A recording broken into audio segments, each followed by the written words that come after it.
What's the meaning of city father?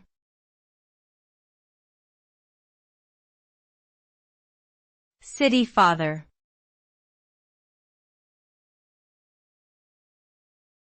City father.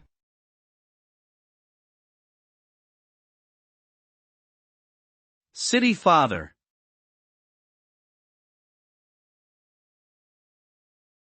City father.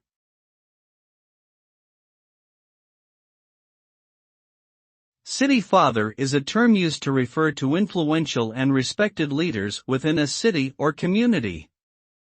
These individuals are often deeply involved in local politics, business, and civic organizations, and are known for their contributions to the growth and development of their cities. Often, they are seen as pillars of their communities, with a strong commitment to improving the quality of life for their fellow citizens.